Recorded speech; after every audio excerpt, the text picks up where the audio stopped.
یقیناً اب اس شہر میں ہماری تلاش شروع ہو جائے گی، جولیا نے کہا۔ ہاں، اسی لیے ہمیں پرہجوم جگہوں سے بچنا پڑے گا، عمران نے جواب دیا۔ اس کے چہرے پر اس وقت بے حد سنجیدگی کے تاثرات نمایاں تھے۔ سڑک پر پہنچتے ہی انہوں نے قریب ہی بس سٹاپ دیکھا اور پھر ایک بس وہاں آ کر رکی۔ آؤ اس بس پر بیٹھ جاتے ہیں، عمران نے تیز تیز قدم اٹھاتے ہوئے کہا، اور پھر وہ سب بس میں سوار ہو گئے۔ زیرو سٹاپ، عمران نے بس میں بیٹھتے ہی کنڈکٹر سے کہا، اور کنڈکٹر نے سر ہلا دیا۔ عمران کو اچانک ایک خالی سیٹ فارم کا خیال آ گیا تھا۔ کافی عرصہ پہلے وہ ایک کیس کے سلسلے میں اس سیٹ فارم میں رہ چکا تھا۔ اس سیٹ فارم کے نیچے تہھانے بھی تھے اور یہ سیٹ فارم زیرو سٹاپ کے قریب تھا، اس لیے عمران نے یہ سیٹ فارم کا خیال آتے ہی زیرو سٹاپ کا کہہ دیا۔ بس مختلف سڑکوں سے گزر کر جب زیرو سٹاپ پر پہنچی تو عمران اپنے ساتھیوں سمیت نیچے اتر آیا اور پھر وہ سیٹ فارم کی طرف بڑھ گئے۔ سیٹ فارم توقع کے مطابق اسی طرح ویران پڑا ہوا تھا۔ عمران کو تہھانوں کا راستہ معلوم تھا، اسی لیے عمران سیدھا ان تہھانوں میں پہنچ گیا۔ تہھانہ بے حد گرد آلود تھا۔ عمران کے ساتھیوں نے اسے صاف کیا اور پھر وہ سب اپنے اپنے بیگ رکھ کر وہاں بیٹھ گئے۔ عمران نے بیٹھتے ہی اپنے بیگ کا ایک خفیہ خانہ کھولا اور اس میں سے ایک چھوٹا سا ٹرانسمیٹر نکال لیا۔ یہ ٹرانسمیٹر خاصا جدید قسم کا تھا۔ عمران نے اس کا ایریل اونچا کیا اور پھر اس کا بٹن آن کر دیا۔ ٹرانسمیٹر میں سے زوں زوں کی آوازیں نکلنے لگیں۔ عمران نے اس پر لگی ہوئی ناپ کو گھمایا۔ ٹرانسمیٹر کے اوپر لگے ہوئے ڈائل میں سے سوئی حرکت میں آ گئی۔ جب سوئی ایک مخصوص ہندسے پر پہنچی تو عمران نے گھمانا بند کیا اور ایک اور بٹن دبا دیا۔ Hello hello Imran, calling over. Imran نے تیز لہجے میں بار بار فقرہ دہرانا شروع کر دیا۔ یس فاراق، اٹینڈنگ یو، اوور۔ چند لمحوں بعد ایک بھاری آواز سنائی دی۔ فاراق، میں عمران بول رہا ہوں، الاسکا سے، اوور۔ عمران نے کہا، او عمران صاحب، آپ الاسکا کب پہنچے، اوور۔ دوسری طرف سے حیرت بھری آواز سنائی دی، ابھی پہنچا ہوں، میری بات سنو، میرے ساتھ سیکرٹ سروس کی ٹیم بھی ہے۔ ہم الاسکا کے زیرو سٹاپ کے ساتھ ویران سیٹ فارم میں چھپے ہوئے ہیں۔ ہم نے فوری طور پر الاسکا سے نکلنا ہے کیونکہ دشمن ہمیں یہاں تلاش کر رہے ہیں۔ ہو سکتا ہے انہوں نے سڑکوں کی بھی ناکہ بندی کر رکھی ہو، اوور۔ عمران نے سنجیدہ لہجے میں کہا۔ اور یہ بات ہے، آپ فکر نہ کریں، میں تھوڑی دیر میں وہاں پہنچ جاتا ہوں۔ الاسکا سے کینزا کے درمیان میری بیکری کے سپلائی کے ٹرک چلتے ہیں، میں ان ٹرکوں میں آپ کو آسانی سے لے آؤں گا، اوور۔ دوسری طرف سے کہا گیا، یہ ٹھیک رہے گا، کب تک پہنچ سکو گے، اوور؟ عمران نے پوچھا۔ میں ابھی یہاں سے چل پڑتا ہوں، 2 گھنٹوں تک پہنچ جاؤں گا، اوور۔ ناراق نے جواب دیا۔ اوکے، میں تمہارا انتظار کر رہا ہوں، اوور اینڈ آل، عمران نے کہا اور اس کے ساتھ ہی ٹرانسمیٹر آف کر کے اسے واپس بیگ کے خفیہ خانے میں منتقل کر دیا۔ یہ کون شخص تھا، جولیا نے پوچھا۔ یہ تمہارے چوہے باز کا کینزا کا نمائندہ ہے، عمران نے جواب دیا۔ کمال ہے، ہر بڑے چھوٹے شہر میں ایکس 2 کا نمائندہ مل جاتا ہے اور تم ہی ان سب کو جانتے ہو، ہم میں سے کوئی ان کا واقف نہیں، تنویر نے کہا۔ یہ بات نہیں، ایکس 2 اس قسم کے مشن پر ٹیم بھیجنے سے پہلے مکمل انتظامات کرتا ہے، وہ اندھا دھند قائم کرنے کا قائل نہیں ہے۔ پوری دنیا میں سیکرٹ سروس کے خصوصی نمائندے کام کرتے ہیں جو اسے مختلف اطلاعات بھیجتے رہتے ہیں۔ ان نمائندوں کو باقاعدہ بریف کیا جاتا ہے اور انہی نمائندوں کے ذریعے اسے ٹیم کی نقل و حرکت کی اطلاعات ملتی رہتی ہیں۔ چونکہ میں ٹیم کا لیڈر ہوں، اسی لیے ایکس 2 نے مجھے راستے میں پڑنے والے تمام علاقوں کے نمائندوں کے متعلق بریف کر دیا تھا۔ اب یہ اور بات ہے کہ ان میں سے میں کچھ کو ذاتی طور پر جانتا ہوں، کچھ کو نہیں۔ اب بس اسی فاراق کو ہی لے لو، اس سے پہلے ملاقات ہو رہی ہے۔ ایکس 2 نے اس کے ساتھ عمران کا کوڈ طے کیا تھا، عمران نے بڑے سنجیدہ لہجے میں تفصیلات بتاتے ہوئے کہا اور سب نے سر ہلا دیے۔ میرا خیال ہے 2 گھنٹے آرام کر لیا جائے، البتہ ایک آدمی باہر پہرا دینا چاہیے، دشمنوں کو کمزور نہیں سمجھنا چاہیے، عمران نے کہا۔ میں دیتا ہوں پہرا، آپ آرام کریں، چوہان نے اٹھتے ہوئے کہا۔ اور پھر اس نے اپنے بیگ میں سے ہلکی مشین گن کے پارٹس نکال کر انہیں جوڑا، میگزین اس میں فٹ کر کے وہ تہھانے سے باہر چلا گیا، جبکہ باقی افراد اپنے اپنے بیگوں سے پشت لگائے آرام کرنے میں مصروف تھے۔ تقریباً آدھے گھنٹے بعد دوڑتے ہوئے قدموں کی آوازیں سنائی دیں تو وہ سب چونک پڑے۔ آنے والا چوہان تھا۔ کچھ لوگ سیٹ فارم کے گرد موجود ہیں، وہ پوری طرح مسلح ہیں، انہوں نے بڑے محتاط انداز میں سیٹ فارم کا محاصرہ کر رکھا ہے، چوہان نے کہا۔ او، اس کا مطلب ہے انہوں نے ہمارا کھوج نکال لیا ہے، کتنے افراد ہیں، عمران نے چونک کر اٹھتے ہوئے کہا۔ 10 افراد تو مجھے نظر آئے ہیں، ان کے پاس راکٹ فائر گنیں بھی ہیں اور مشین گنیں بھی ہیں، چوہان نے جواب دیا۔ بڑا سخت محاصرہ ہے، لڑائی کا مسئلہ خراب ہو جائے گا کیونکہ یہاں کی پولیس بے حد مستعد ہے، فائرنگ کی آوازیں ہوتے ہی پولیس پہنچ جائے گی، پھر ان کے چنگل سے نکلنا آسان نہیں رہے گا، عمران نے سر ہلاتے ہوئے کہا۔ اور پھر وہ تہھانے کی ایک دیوار کی طرف بڑھ گیا، اس نے اس دیوار کی جڑ میں مخصوص انداز میں ٹھوکریں مارنی شروع کر دیں۔ پہلی 2-3 ٹھوکروں سے تو کچھ نہ ہوا، البتہ بعد کی ٹھوکروں سے ہل جانا، وہاں سے آہستہ آہستہ درمیانی دیوار کھسکنی شروع ہو گئی۔ شاید کافی عرصے سے استعمال میں نہ آنے کی وجہ سے اس کا سسٹم جام ہو چکا تھا، لیکن بہرحال اس نے اب کام کرنا شروع کر دیا تھا۔ چند لمحوں بعد دیوار میں اتنا خلا پیدا ہو چکا تھا کہ وہاں سے گزرا جا سکتا تھا۔ دوسری طرف ایک تاریک و سیلن زدہ سرنگ تھی جس میں سخت بدبو آ رہی تھی، ایسی بدبو جو عرصے سے بند مکانوں سے نکلتی ہے، عجیب نفرت انگیز بدبو۔ آؤ جلدی کرو، عمران نے مڑ کر اپنا بیگ اٹھاتے ہوئے کہا اور پھر اس میں سے ٹارچ نکال کر روشنی کی۔ اور وہ سب تیزی سے سرنگ میں داخل ہو گئے۔ عمران نے مڑ کر ایک بار پھر دیوار کی جڑ میں ٹھوکریں مارنی شروع کر دیں اور دوبارہ دروازہ بند ہو گیا۔ وہ ٹارچ کی روشنی میں اس نفرت انگیز بدبو کا مقابلہ کرتے ہوئے تیزی سے آگے بڑھنے لگے۔ یہ سرنگ اس سیڈ فارم میں کیوں بنائی گئی تھی؟ صفدر نے کہا۔ یہ کسی زمانے میں خفیہ پولیس کا دفتر تھا جسے بعد میں سیڈ فارم کے طور پر استعمال کیا جانے لگا اور شاید اب کافی عرصے سے حال ہی ہے۔ 4-5 سال قبل میں ایک کیس کے سلسلے میں یہاں آیا تھا تو اس سیڈ فارم اور سرنگ کا پتہ چلا تھا۔ سرنگ کافی دور تک جانے کے بعد یکلحد بند ہو گئی۔ عمران نے سامنے والی دیوار کی جڑ میں ایک بار پھر ٹھوکریں مارنے کا سلسلہ شروع کر دیا اور تھوڑی دیر بعد وہ اس دیوار میں سوراخ پیدا کرنے میں کامیاب ہو گیا۔ اب ٹھنڈی ہوا کے جھونکے آنے لگے تھے۔ تھوڑی دیر بعد وہ باہر آ گئے۔ وہ کھیتوں کے طویل سلسلے کے درمیان کھڑے ہوئے تھے۔ سیڈ فارم کی عمارت خاصی دور نظر آ رہی تھی۔ سرنگ کا یہ دروازہ بھی عمران نے بند کر دیا اور پھر وہ کھیتوں کے درمیان سے ہوتے ہوئے آگے بڑھتے گئے۔ کافی لمبا چکر کاٹ کر وہ دوبارہ پختہ سڑک پر پہنچ گئے۔ عمران نے سڑک پر پہنچنے سے پہلے ایک بار پھر فاراق کو کال کیا اور فاراق نے بتایا کہ وہ 1 گھنٹے تک الاسکا پہنچنے والا ہے۔ عمران نے جب اسے موجودہ صورتحال بتائی تو اس نے عمران سے کہا کہ وہ زیرو سٹاپ سے شمال کی طرف جانے والی سڑک پر چلتے جائیں۔ آگے ایک بہت بڑا ڈیری فارم آئے گا، الاسکا ڈیری فارم۔ اس ڈیری فارم کے پیچھے ایک رہائشی کالونی ہے۔ اس کالونی کے کوارٹر نمبر 16 میں وہ پناہ لے سکتے ہیں۔ صرف فاراق کا نام لینا کافی ہوگا۔ چنانچہ وہ سڑک پر چڑھ کر چلنے کی بجائے سائڈ میں ہو کر آگے بڑھتے رہے اور تھوڑی دیر بعد وہ الاسکا ڈیری فارم پہنچ کے کوارٹر نمبر 16 نام کا کوارٹر تھا، ورنہ وہ ایک اوس درجے کی کوٹھی سے کم نہیں تھا۔ عمران نے باقی ساتھیوں کو ایک طرف چھپا دیا اور خود وہ تیزی سے کوارٹر کے دروازے پر پہنچ گیا۔ اس نے دروازے پر دستک دی تو چند لمحوں بعد ایک نوجوان نے دروازہ کھولا۔ مجھے فاراق نے بھیجا ہے، عمران نے نوجوان سے مخاطب ہو کر کہا۔ او ہاں، ابھی باس کا فون آیا تھا۔ آپ کے ساتھی کہاں ہیں؟ نوجوان نے چونکتے ہوئے کہا۔ وہ دبلا پتلا سا کمزور سا نوجوان تھا۔ وہ بھی موجود ہیں، عمران نے کہا اور اپنے ساتھیوں کو آنے کا اشارہ کیا۔ عمران اس نوجوان کے ساتھ کوارٹر کے اندر داخل ہو گیا۔ اس کے ساتھی بھی ایک ایک کر کے اندر پہنچ گئے۔ کوارٹر میں نوجوان اکیلا تھا۔ اس نے فوراً ہی کافی بنا کر ان کو پلائی۔ باس سیدھے یہیں آئیں گے، آپ لوگ بیٹھے، میں باس کی ہدایات کے مطابق بیکری ٹرک میں تمام بندوبست کر رہا ہوں تاکہ آپ کی فوری روانگی کا بندوبست ہو سکے، نوجوان نے کہا اور عمران کے سر ہلانے پر وہ کوارٹر سے باہر چلا گیا۔ عجیب چوہے بلی کا کھیل ہو رہا ہے، صفدر نے مسکراتے ہوئے کہا۔ بعض اوقات ایسا بھی ہوتا ہے، لیکن میں حیران ہوں کہ سیڈ فارم میں ہمیں تلاش کیسے کر لیا گیا، عمران نے مسکراتے ہوئے جواب دیا۔ کوئی نہ کوئی کلو مل ہی گیا ہوگا، یہ لوگ خاصے تیز معلوم ہو رہے ہیں، صفدر نے کہا۔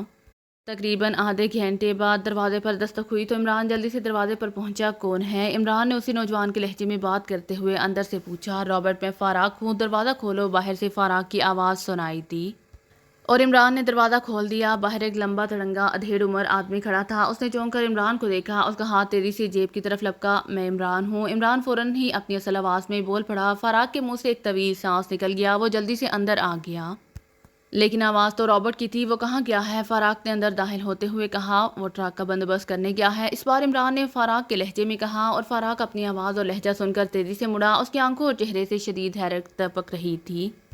حیرت انگیز، آپ حیرت انگیز صلاحیتوں کے مالک ہیں، فاراق نے کہا اور عمران ہنس پڑا۔ کمرے میں آ کر عمران نے فاراق کا سب سے تعارف کرایا اور وہ سب الاسکا سے نکلنے کے بارے میں تفصیلی گفت و شنید کرنے لگے۔ جب فاراق نے بتایا کہ الاسکا اور کینزا کے درمیان اس کا زرعی اسپرے کا کاروباری مرکز ہے جہاں زرعی اسپرے کے لیے جدید اور تیز رفتار ہیلی کاپٹر موجود ہیں، تو عمران نے اسے کہا کہ وہ انہیں الاسکا سے نکال کر کینزا لے جانے کی بجائے ایک بڑا ہیلی کاپٹر مہیا کر دے جس کے ذریعے وہ جلد از جلد سڈنی پہنچ سکیں۔ تو فاراق فوراً تیار ہو گیا۔ تھوڑی دیر بعد دروازے پر دستک ہوئی تو فاراق نے جا کر دروازہ کھولا۔ رابرٹ آیا تھا۔ وہ دونوں باتیں کرتے ہوئے کمرے میں آ گئے۔ آئیے جناب، انتظام ہو گیا ہے، ٹرک یہاں سے کچھ فاصلے پر موجود ہے، رابرٹ نے کہا اور وہ سب اٹھ کھڑے ہوئے۔ رابرٹ اور فاراق کی رہنمائی میں وہ ڈیری فارم کی کالونی کی عقبی سمت سے ہوتے ہوئے ایک بائیں روڈ پر پہنچ گئے جہاں ایک بہت بڑا ٹرالر نما ٹرک موجود تھا۔ ٹرک ڈرائیور ان کو آتے دیکھ کر نیچے اتر آیا۔ اس نے ٹرک کے عقبی حصے میں لدی ہوئی دودھ کی بوتلوں کے کریٹ جو چھت تک لگے ہوئے تھے تیزی سے ایک طرف رکھنے شروع کر دیے۔ رابرٹ اور فاراق اس کے ساتھ شامل ہوتے ہی عمران نے بھی اپنے ساتھیوں کو اشارہ کیا اور پھر وہ سب اس کام میں مصروف ہو گئے۔ دودھ کی بوتلوں کے کریٹ کے بعد ڈبل روٹی اور ناشتے کے دوسرے سامان کے بنڈل اترنے لگے۔ تھوڑی دیر بعد سڑک بیکری کے سامان سے بھر گئی۔ ٹرک کا آخری حصہ خالی تھا۔ فاراق کے کہنے پر عمران اور اس کے ساتھی ٹرک کے آخری حصے میں سوار ہو گئے جبکہ ڈرائیور فاراق اور رابرٹ نے مل کر سامان کو دوبارہ ترتیب کے ساتھ ٹرک میں لادنا شروع کر دیا۔ تھوڑی دیر بعد سارا سامان ٹرک میں لاد دیا گیا اور پھر ٹرک حرکت میں آ گیا۔ جس جگہ عمران اور اس کے ساتھی بیٹھے ہوئے تھے وہاں سائڈ پر ٹرک کی سائڈوں میں ایک ایک سوراخ تھا جس کے اوپر لوہے کا ڈھکن لگایا گیا تھا جو گھوم کر سوراخ سے ہٹ سکتا تھا۔ یہ سسٹم شاید کسی ایسے سامان کے لیے کیا گیا تھا جسے تازہ ہوا کی ضرورت رہتی تھی۔ عمران نے ایک سائڈ کا ڈھکن ہٹایا اور باہر جھانکنے لگا۔ ٹرک خاصی تیز رفتاری سے چلا جا رہا تھا اور وہ ایک خاصی مصروف سڑک پر چل رہا تھا۔ تھوڑی دیر بعد اس نے نیلے رنگ کی کار کو ٹرک کے قریب سے گزرتے دیکھا۔ اس نے ڈرائیونگ سیٹ پر فراق کو بیٹھے ہوئے دیکھا، وہ اکیلا تھا۔ فراق کی کار خاصی تیز رفتاری سے آگے بڑھ رہی تھی۔ ٹرک چلتا رہا، شہر کی عمارتیں آہستہ آہستہ فاصلے پر ہوتے ہوتے ختم ہو گئیں۔ اچانک ٹرک کی رفتار آہستہ ہوگی۔ یہ ایک چیکنگ پوسٹ تھی جس کے ساتھ پولیس کار کے ساتھ ساتھ 2 پرائیویٹ گاڑیاں بھی موجود تھیں۔ ان گاڑیوں کے قریب 2 افراد کھڑے بڑی متجسس نظروں سے ٹرک کو دیکھ رہے تھے، پھر وہ تیزی سے ٹرک کی طرف بڑھے۔ عمران نے ڈھکن برابر کر دیا۔ چند لمحوں بعد کسی نے ٹرک میں سے سامان اتارنا شروع کر دیا۔ دودھ کی بوتلوں کے کریٹ اتارے جا رہے تھے اور عمران اور اس کے ساتھیوں کے اعصاب یکلحد تان گئے۔ اس کا مطلب تھا کہ وہ چیک کر لیے گئے ہیں اور اس صورتحال میں وہ چوہے دان میں پھنسے ہوئے چوہوں کی طرح مار دیے جائیں گے۔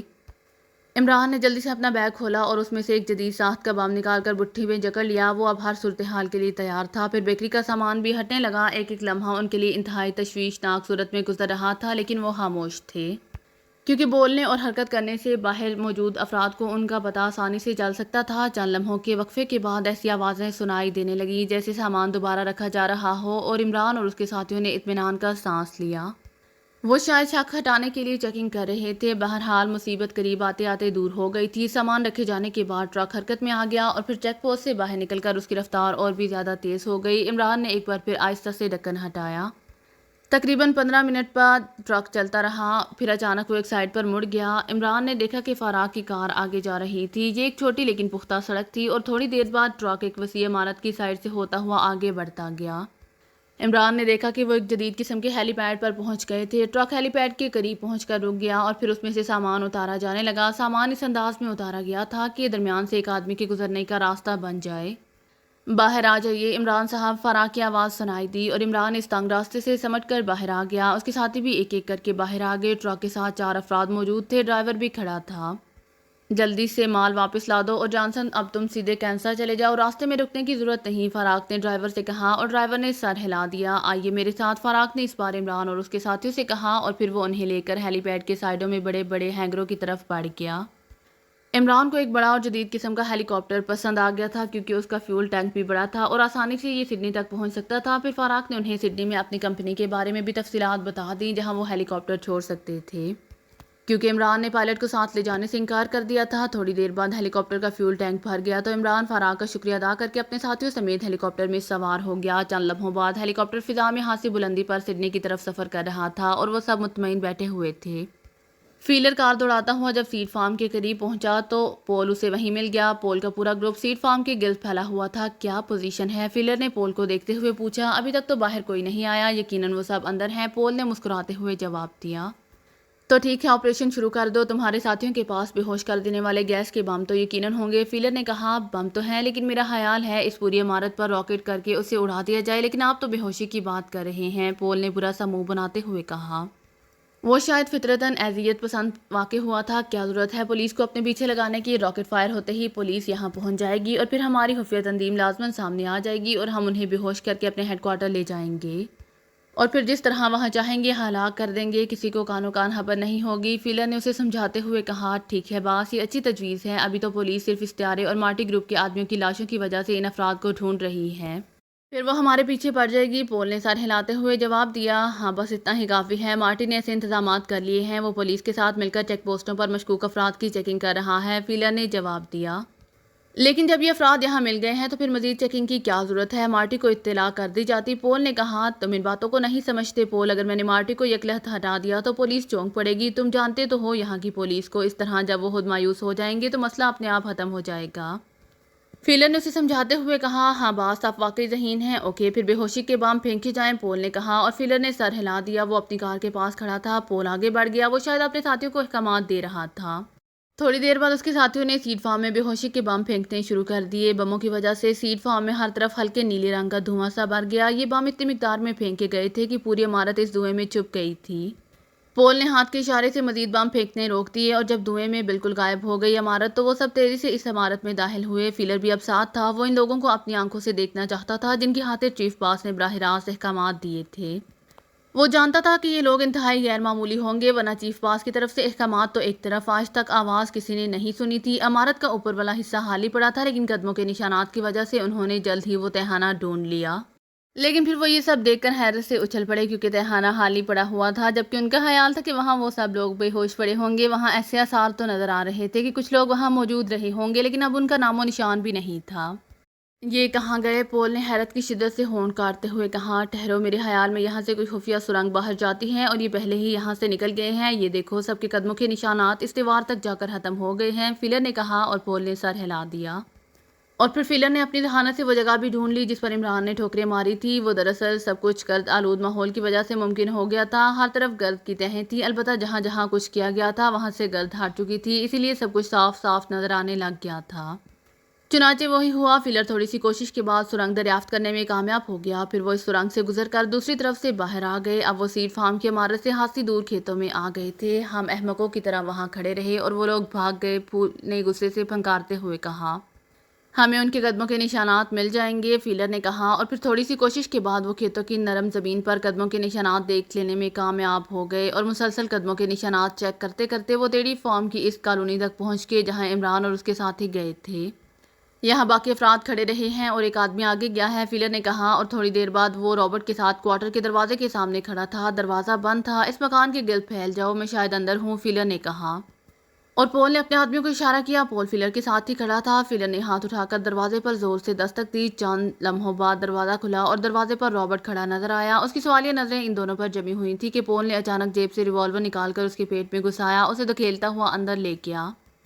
فیلر بھی اندر داخل ہوا۔ پھر اس سے پہلے کہ رابرٹ کچھ کرتا، پول کا ہاتھ حرکت میں آیا اور رابرٹ اچھل کر پشت کے بال فرش پر گرا۔ اس کے حلق سے چیخ سی نکل گئی۔ پول نے آگے بڑھ کر اس کے سینے پر پیر رکھ دیا۔ فیلر اس دوران جلدی سے آگے بڑھ گیا تھا۔ پول کے ساتھی بھی اب اندر آ چکے تھے۔ کک کک، کون ہو تم؟ رابرٹ کی گھٹی گھٹی آواز سنائی دی۔ خاموش رہو ورنہ سینہ پچکا دوں گا، پول نے کرخت لہجے میں کہا۔ پول ڈیل ڈول کے لحاظ سے دبلے پتلے رابرٹ سے 4 گنا زیادہ لمبا چوڑا تھا اور یوں لگتا تھا جیسے کسی دیو نے اپنے پیر کے نیچے کوئی بچہ دبا رکھا ہو۔ کوارٹر خالی ہے پول، اسی لمحے فیلر نے اندر سے واپس آ کر کہا، اور پول نے پیر ہٹایا اور جھک کر رابرٹ کو گردن سے پکڑ کر ایک جھٹکے سے اٹھا دیا۔ کہاں ہیں وہ لوگ؟ پول نے گراتے ہوئے کہا۔ کک کون؟ رابرٹ نے ہکلاتے ہوئے کہا۔ اس کے چہرے پر شدید خوف تھا۔ وہ شاید لڑائی بڑائی میں حصہ لینے والا شخص نہیں تھا، اور دوسرے لمحے اس کے حلق سے نکلنے والی چیز سے کوارٹر گونج اٹھا۔ پول کا تھپڑ پوری قوت سے رابرٹ کے چہرے پر پڑا تھا اور رابرٹ اچھل کر ایک طرف جا گرا۔ اس کے منہ سے کئی دانت پھلجھڑیوں کی طرح نکل کر باہر جا گرے، گال پھٹ گیا تھا، آنکھیں خوف اور تکلیف کی شدت سے اپل کر باہر آ گئی تھی۔ کہاں گئے ہیں؟ جلدی بتاؤ، پول نے ایک بار پھر اندر کی طرف چپتا مارتے ہوئے کہا۔ بب بب، بتاتا ہوں، رابرٹ نے اس بار گگیائے ہوئے لہجے میں کہا۔ جلدی بتاؤ، پول نے ایک بار پھر اسے جھٹکے سے اوپر اٹھاتے ہوئے کہا۔ وہ بیکری کے ٹرک پر سوار ہو کر کینزا گئے ہیں، باس فاراق انہیں لے کر گیا ہے، رابرٹ نے ہکلاتے ہوئے کہا۔ کون فاراق؟ فیلر نے پوچھا۔ وہ کینزا میں رہتا ہے، بیکری کا کاروبار کرتا ہے اور اس کا زرعی ادویات کے اسپرے کا بزنس ہے۔ میں یہاں ڈیری فارم میں اس کا ملازم ہوں، رابرٹ نے جواب دیا۔ کب گئے ہیں یہاں سے؟ پول نے پوچھا۔ آدھے گھنٹے سے زیادہ ہو گیا ہے، باس فاراق بھی ساتھ گیا ہے، رابرٹ نے جواب دیا، اور دوسرے لمحے پول نے اس کا گلا دونوں ہاتھوں سے پکڑا اور پوری قوت سے دباتا گیا۔ رابرٹ کا دبلا پتلا جسم چند لمحے تڑپا اور پھر ڈھیلا پڑ گیا، اس کی آنکھیں بے نور ہو چکی تھیں۔ اس کے گلے سے اپنی انگلیوں کے نشان مٹا دو، فیلر نے تیز لہجے میں کہا۔ او ہاں، اس کا تو مجھے خیال ہی نہیں رہا، پول نے چونکتے ہوئے کہا۔ پھر اس نے تیزی سے جیب سے خنجر نکالا اور اس کی دھار سے مردہ رابرٹ کے گلے کی کھال کو تیزی سے ادھیڑنا شروع کر دیا۔ چند ہی لمحوں بعد اس نے اس کے گلے کی کھال کسی ماہر کسائی کی طرح ادھیڑ کر رکھ دی، پھر اسے فرش پر پھینک کر واپس مڑا۔ خنجر اس نے صاف کر کے دوبارہ جیب میں ڈال دیا تھا۔ جلدی سے کاریں لے کر آؤ، ہمیں اس کا تعاقب کرنا ہے، فیلر نے باہر نکلتے ہی کہا، اور اس کے ساتھ ہی سر ہلاتے ہوئے درمیانی گلیوں میں غائب ہو گئے۔ فیلر پول کے ساتھ چلتا ہوا سائڈ کی سڑک پر پہنچ گیا۔ یہ فاراق کون ہو سکتا ہے؟ فیلر نے پول سے مخاطب ہو کر کہا۔ میں اسے جانتا ہوں، ایک تنظیم بھی بنا رکھی ہے اس نے، چھوٹے موٹے کام کرتا رہتا ہے، جرائم کی دنیا میں اتنا مشہور نہیں ہے لیکن کاروبار خاصا وسیع ہے، پول نے سر ہلاتے ہوئے جواب دیا۔ وہ دونوں باتیں کرتے ہوئے پیدل چل رہے تھے۔ کیونکہ الاسکا اور کینزا کا فاصلہ 2-2.5 گھنٹے کا فاصلہ تھا، اس لیے انہیں اطمینان تھا کہ وہ جلدی ہی اس ٹرک کو پکڑ لیں گے۔ تھوڑی دیر بعد 4 کاریں ان کے پاس پہنچ کر رکی۔ فیلر اپنی کار میں سوار ہو گیا اور پول کو اس نے اپنے ساتھ بیٹھنے کا اشارہ کیا۔ جو آدمی فیلر کی کار لے کر آیا تھا وہ اتر کر دوسری کار میں چلا گیا اور چاروں کاریں کینزا کی طرف جانے والی سڑک پر خاصی تیز رفتاری سے دوڑنے لگیں۔ اب اس ٹرک کا کیا کرنا ہے؟ بم سے اڑا دیں؟ پول نے پوچھا۔ ہاں، ایسا ہی کرنا پڑے گا، ظاہر ہے بڑی سڑک پر اس کے علاوہ اور کوئی چارہ بھی نہیں، فیلر نے سر ہلاتے ہوئے جواب دیا، اور پول کی آنکھیں چمک اٹھی۔ تھوڑی دیر بعد فیلر کی کار چیک پوسٹ کے قریب پہنچ کر رک گئی۔ اس نے کار ایک طرف کر کے روک دی۔